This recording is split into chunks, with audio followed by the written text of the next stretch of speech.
माँ बाप के टॉक्सिक एक्शंस बच्चे के मेंटल हेल्थ को कितना बिगाड़ सकते हैं, इसी अनपॉपुलर टॉपिक को ये एनिमे एक पॉइंटेड स्टाइल में फ्रेम करती है। Takopi's original sin anime highlight करती है child neglect and emotional deprivation, repressed emotions and dissociation and the burden of innocence and naivety. Basic story outline: एक स्कूल की बच्ची जिसके मॉम डैड का डाइवोर्स हो चुका है और बच्ची की माँ का अफेयर शुरू होता है उसी बच्ची की क्लासमेट के बाप के साथ। एंड इसी सेटअप को यूज करते हुए ये एनिमे अपनी बातें एक्सप्रेस करती है। सबसे पहले child neglect and emotional deprivation. At its core this anime dissect the early developmental age of a child and shows us what happens जब एक सिक्योर अटैचमेंट उस बच्चे के पास नहीं होता। According to attachment theory, children needs the responsive and emotionally present caregiver to form a secure mental base. अगर वो उनको उस एज में नहीं मिलेगा, they will develop the feeling of anxious, avoidant or disorganized attachment style, which can lead to long-term emotional dysregulation. And इस anime में हमें इसी अटैचमेंट की कमी और उसकी रिजल्ट दिखाई जाती है, which is emotional numbness, hyper sensitivity और emotional intervention in children. And ये सारी चीजें मिलकर के रिजल्ट करती है रिप्रेशन ऑफ इमोशन में। जो बच्चे अपने अर्ली स्टेज में इतनी एक्सट्रीम इमोशनल पेन को एक्सपीरियंस करते हैं वो अपने फीलिंग्स को अपने अंदर ही रिप्रेस करने लगते हैं एज अ कोपिंग मैकेनिज्म। और जब ये ट्रॉमा हद से ज्यादा बढ़ जाता है, the mind split of all that feelings and emotions. और यहीं पर आती है जुंग्स थ्योरी ऑफ शैडो सेल्फ। इस फिलोसॉफिकल पॉइंट के बारे में मैंने अपनी पापरिका वाली वीडियो में भी बात की थी, if you remember.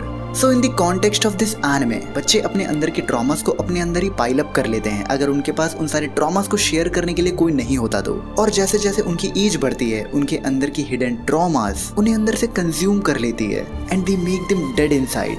And that's why हर किसी के पास एक वो पर्सन होना चाहिए जिससे वो सारी की सारी चीजें शेयर कर सके without any filter, specially in the growing age. और ये कोई एलियन कॉन्सेप्ट नहीं है, हमने ये सास्के के साथ देखा है, शिगाराकी और डाबी के साथ भी देखा है। But this anime push it to the extremes. The main character of the anime is an alien name Tokopi, जो कि इस एनिमे के थर्ड पॉइंट को लाता है, the burden of innocence and naivety. Tokopi represent करता है innocence in the purest form, an external force that doesn't understand pain, trauma or human complexity.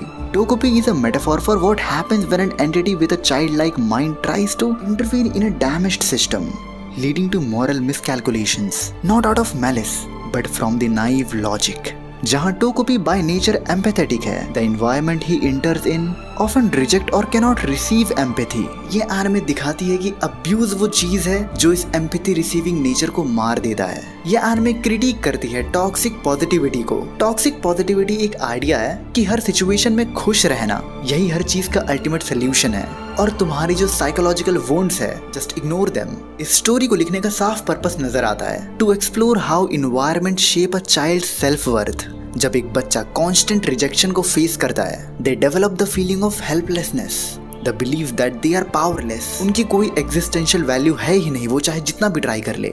And ये बात क्लोजली रिजेंबल करती है मार्टिन्स थ्योरी ऑफ डिप्रेशन से। Over time this results in low self efficiency, poor boundary formation and loss of agony. Anime के कुछ characters science of एलेक्सिथीमिया भी show करते हैं, द इनएबिलिटी टू आइडेंटिफाई और express emotions due to chronic emotional suppression. They feel invalidated or ignored. Children literally lose the language to express their feelings. उन्हें पता तक नहीं होता कि वो क्या फील कर रहे हैं। And this ultimately results in emotional detachment, robotic behavior या फिर over adaptation.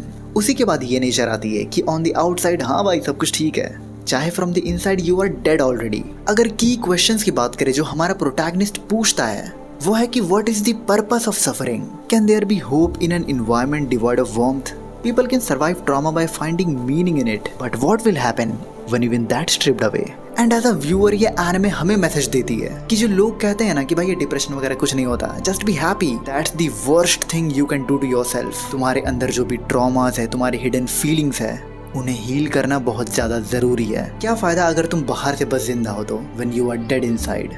And all total the main question of the anime was, can empathy survive in an unempathetic world? Tokopi's original sin is not just a tragedy. It's a case study in how broken children create their broken perspective, the contrast between an innocent character and a world full of unseen pain is more than storytelling.